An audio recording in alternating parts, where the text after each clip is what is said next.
Welcome back to Celebrity Radio. It's Alex Belfield talking to some of the biggest stars and some of my favourite people. And we've got one for you today.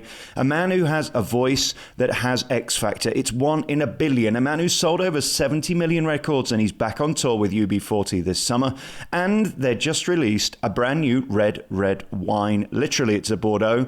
It's stunning. It's $28.50. You can get it from Eminent Life by going online and putting that into Google. You can get tour tickets by going to UB40. And I'm delighted to say Ali Campbell joins us on the line now. How are you? I'm very well, Alex. How are you today? Do you know what? I'm great, and I love talking to you. We met about 10 years the first time at the BBC when we did our first face-to-face interview, and I said to you then, to have a voice that is instantly distinctive and have an audience that just love you for it must be a great thrill after all these years. Yeah, well, I'm just happy that I've still got the voice, you know. We're all getting on a bit now. I mean, I started UB40 back in 1979, when we were all babies. And I've been sort of touring and recording ever since, really. So I'm just lucky that my voice has stayed good, you know. Your show is an absolute party. I last saw you 2 years ago here in Las Vegas where we're recording today, and there you were with a packed audience as big as anywhere else in the world. I drove down the boulevard yesterday listening to Sunny, and there was Red Wine, Kingston Town. It's amazing, isn't it, how these tunes have lasted and people still love them. Well, yeah, I mean, I tell you what, we're asked all the time, what's the secret to our longevity? You know, how come we're still around? And it's because we chose the youngest genre of music, you know. I mean, reggae only existed from about 1968. Before that, it was rocksteady, and before that, it was ska. So it was a very young music. It was only 11 years old when I started UB40, you know. And so I think that's why we're still here, because reggae's universally loved, you know, and we've been going, well, a lot longer than reggae has. It's interesting. I was listening to how you do what you do, and it seems to me these aren't easy songs to sing for a start, but they're also revealing songs. You don't hide behind a microphone, do you? You're louder than the band, which is an extraordinary gift. It's almost operatic what you do. I don't know. There's a beautiful DJ called Rodigan, and he was talking to me recently, and he said that my voice was cry. So I suppose that's what it is. It's cry. You know, that's what people say anyway. And let's be clear about this show that's going to start on the 19th of May. It's a party. You're going up to Inverness. You're going to tour the world again. It's fun, isn't it? From the second that beat starts and Astro and Mickey and the boys get together with that beat. And I don't know how we describe that beat, but you can't sit down. You got to move. Well, you know, we go to party, you know, and we hope that the audience comes to party with us. In fact, we know that they come to party with us. You know, we're still packing them out all these years later. And like I said, it's up because we're brilliant. It's because it's reggae music, and you can't keep still to reggae music, you know. It's the perfect festival music, and it's the perfect outdoor music. And UB40, you know, we had 40 top 20 hits in the 80s and 90s, you know. So we can rock up more or less anywhere in the world, and you know, people will know all the songs that we sing, you know. So that's another advantage, really. And I've been doing the research, and you're now in your mid-30s, Ali. How difficult is it getting through these gigs and tours? Because, you're not as young as you used to was, and you still look like you love every second. Well, yeah, you know, we love the covers that were so successful. We covered those songs in the first place because we loved them, you know. Yeah. And out of the 24 albums I've made, 3 of those albums have been albums of covers, but they were so successful that people thought we'd become a covers band, and our other 21 self-penned albums sort of get a bit overlooked, even though our biggest selling album ever was the self-penned album called Promises and Lies. Yeah. I spoke to you when you released that solo album, and 2 of the greatest songs I think that you ever recorded, for me, He Ain't Heavy, I thought was wonderful, and She's a Lady. Again, you can bring something new to a classic song, and I think that's what you've always tried to do, isn't it? Yeah, well, you know, covers, I mean, that's what reggae's all about. Reggae came about because Jamaican people were listening to American music, R&B music, you know, that they didn't have their own stations. So all of the reggae that I grew up listening to, and I thought were all reggae hits, were in fact covers of R&B hits, you know. So it's sort of part of reggae is to cover songs and do reggae versions, you know. And you can do a reggae version to anything really, as long as it's got a 4/4 beat, you know. Could you do it to Agadoo for the next tour for me? It must be possible. I could, but I wouldn't. I think picking the songs is a great skill. It's the ones you turn down, it's the ones you pick. And I noticed during that live show, which is long, by the way, you do a wonderful show and give value for money. Every song is killer, isn't it? Is that important to you, and do you lose sleep over that? Absolutely. I mean, I want it to be all killers, no fillers, you know. Yeah. And luckily for us, we've had that many hits that we can just keep banging off, you know. We do about 25 hits, you know. And that's why it's a party, because everybody knows the stuff, you know. And we're not self-indulgent, you know. If we make a new album, we'll include a couple of songs, you know, from the latest album. But generally, we play a greatest hits set because we know that's what people want to hear. And this is a slightly unsavoury question, but is there any point bringing out new albums now? I talk to artists who say they get a penny for every 1,000 they sell on Amazon or whatever. Is there much point releasing new music anymore, because the money you can earn live just outweighs it within one concert? Well, you know, back in the day, your CD was an advert for your gig, and now, your gig was an advert for your CD. Right. You know, now it's the reverse.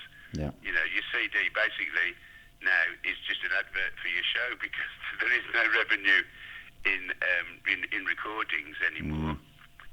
I mean, there's a new format coming up, which is virtual reality. You know, we recently filmed a show at the Dome, the O2 Dome that we sold out in London, and we did that in virtual reality. You know, and I think maybe that will be, you know, the new format where people try and, you know, sell that and make money.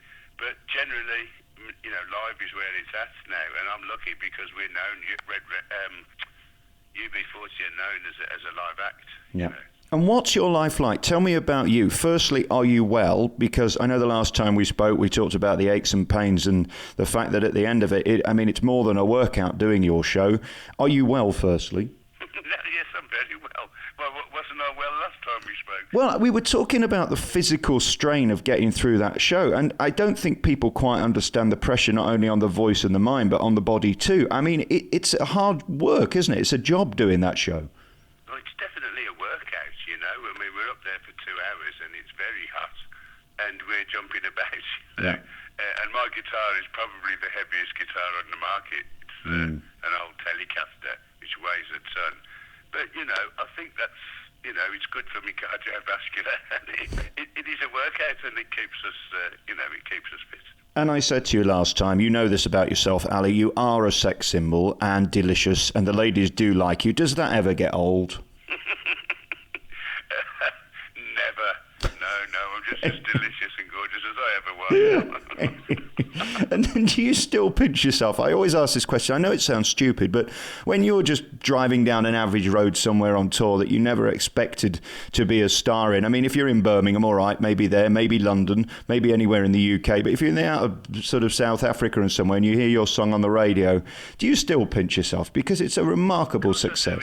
It's a dream come true, isn't it? You know, especially to be touring the world, you know. A couple of years ago, I was in the Solomon Islands, you know, and we were in Papua New Guinea.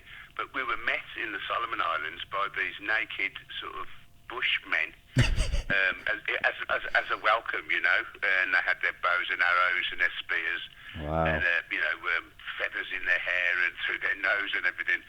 And we followed them back to the airport, and then they all whipped out their panpipes and started playing UB40 songs. No. You know? And it was ridiculous. And, you know, I mean, it doesn't get madder than that. But it was lovely, you know. And they were playing an enormous sort of panpipe. This guy had flip-flops, and he was hitting the ends of the bamboos, and he was doing 1 in 10, you know. And it was just, what's going on? It's like a moment for the Lion King. Exactly. It was like a moment, I know that. This for us, you know. But, you know, you wonder, where did these Stone Age men hear UB40, you know? And is Red Red Wine the song that they're waiting for at the end? Is that always the finale? Well, there isn't a biggest, actually. You know, Red Red Wine, Can't Help Falling in Love, Many Rivers to Cross, Kingston Town, they're all sort of show finishes if you want. But generally, we hold out for Red Red Wine just because that's the song that, you know, that people sort of recognise that is the UB40 anthem, you know. Probably because he had two lives, you know. It went to number one in 1983 all over the world, except for in America. And then 5 years later, it went to number one in America. So, you know, it happened all over again. And we went and played Madison Square Gardens and sold it out while we were number one. And the only other band to have done that is the Beatles. So we were very happy about that. How extraordinary. Back in the day, if we go back 35 years, how fun was touring? How hedonistic was touring? What was that tour bus like? Because I'm a deeply unattractive man, Ali. I've never lived this life. Just give me an insight for a moment. Well, you know, we were the party band of the 80s and the 90s, you know. We sort of, the press tried to give us a dour reputation, you know, because we did a lot of political stuff, you know. But of course we weren't dour at all. Anybody that knew UB40 and, you know, travelled around with us or, you know, came to any of our parties would know that we were complete denizens and libertines, and completely out of control, actually. You know, so I was very lucky. I spent all my adult life, you know, partying with all my friends, going around the world. You know, you can't really get any better than that. Just extraordinary. And we just spoke of Red Red Wine, and there you are, bringing out a limited edition Red Red Wine to Bordeaux. It took a very long time for us to bring it out, you know, 30 years. But, you know, the way I look at it, we were researching it. We were searching the wine for 30 years, so that when we did come out with it, we'd come out with a beautiful Bordeaux Superior, which is it's a Cabernet Franc and Merlot grape, a cuvée, which is delightful, actually. You know, I'm not that big on Bordeaux, but our friend came to see us, Jerome, and we tasted what he'd come up with, and we went, absolutely, we'll put our name to that. And it really is a lovely quaff. Yeah, we like our red wines as well. We've done red winery tours, you know, in Australia and in New Zealand, and hopefully we're going to be doing wineries in South America as well. You know, we've done a few in California, obviously. I do love the fact you know and care about this stuff, because it's easy to rape your audience when you're as popular as you are and bring out all kinds of crap. You've waited a long time for this. It's just under £30. You can get it from Eminent Life. You can go to their website. A huge launch party. I was looking at the photos earlier. And you're proud of it. I mean, this isn't something you're just putting your name to. It's something you really care about. Absolutely. It's a lovely little bottle of wine, simple as that, you know. Yeah. And we have spent our lives touring the world and eating and, you know, drinking in the finest hotels and restaurants, you know. So we do know what we're talking about, you know. My favourite wine is a Pinot Noir. I think the New World Pinot Noirs are the best wines you can get now, and hopefully next year we'll be bringing out a Pinot Noir in a Hessian sack, or a hemp sack even. Wow, brilliant. Well, so look out for that one. Yeah, congratulations on that. Eminent Life is the place to find out more. It's a limited edition, so get quick. The Red Red Wine Bordeaux Superior. And then we look at the new tour. Ali Astro and Mickey back on the road from the 19th of May in Inverness right through the summer, and you'll be doing the festivals and all of that. Are you and the boys ready? How long does it take to rehearse now, or is it a walk in the park? Well, you know, the band I've got around me are the best set of musicians I've ever worked with. I'd say that I've got the hottest reggae band on the road in the world at the moment. Yeah. And they're all such good players that we don't have to rehearse that much. Wow. I've added 3 new numbers to this set that we haven't been playing in the set that we've been sort of moulding for the last 3 years. So we had 2 days just to whip those into shape, you know. Back in the day, you know, we'd have months because we had our own studios in Birmingham. You know, we'd rehearse for like 6 weeks and stuff. And, incredible. You know, I mean, that was one of the reasons why UB40 did so well, because we were, you know, super rehearsed, and we approached it like a pop band rather than a reggae band. We didn't want a little red, gold and green show, you know. We wanted all the bells and whistles. And I think that's why UB40 did so well, actually, because we were so well rehearsed. But of course, that was because the old original band, we were all self-taught. Yeah. With the band that's with me, Asso and Mickey now, they're all seasoned players who played with all the reggae bands and all sorts of bands, actually, and they're fabulous. So no, we don't rehearse that much, but what we do is we tour all the time. Yeah. So, you never stop, do you? tight. And where are you based now? I know the last time I spoke, I think you were still in the Caribbean most of the year. Are you back in the UK, or what's your life like globally? Yeah, I live down in Christchurch, down by I'm looking at the Isle of Wight, basically. Beautiful. And I love it down here. We've got the cleanest beaches in Europe, and it's a very quiet little town. You know, I like to come home after I've been touring and just chill out. And everybody in this area is over 70 years old, so it's nice and quiet for me. You're living in a care home. That's what you're saying, Ali. You're living in a care home. Well, I might as well be. It's a very beautiful part of England. Yeah, stunning. And there's a lot of people that retire down here because it's so beautiful, you know. Yeah. And I don't miss being in London or Birmingham, you know. I like being in a nice little quiet sort of market town. That's what it is. Yeah. Little place called Muddyford, and I love it. You never get drawn into that political stuff. Do you try and deliberately keep quiet about that? Because Birmingham has changed a lot. London's certainly changed a lot. It's not what it was like when you were growing up with the brothers. Do you care about that stuff now, or do you just get on and live your life down south? Well, the thing is, you know, I do get back to Birmingham, you know, and I've got kids that still live there. And I do care about the politics of this country. I despair, you know, more than anything, you know. There's also the political situation in America, you know. I despair of that as well. Yeah. And I'm, if anything, more cynical, you know, now than I've ever been. And I'm politically aware. I follow what's going on. I just can't believe a lot of it, you know. I think usually my mouth's open. It doesn't help with apathy, though, does it? I don't know about you. I get to the point where I've had to stop caring as much as I did because it's so heartbreaking.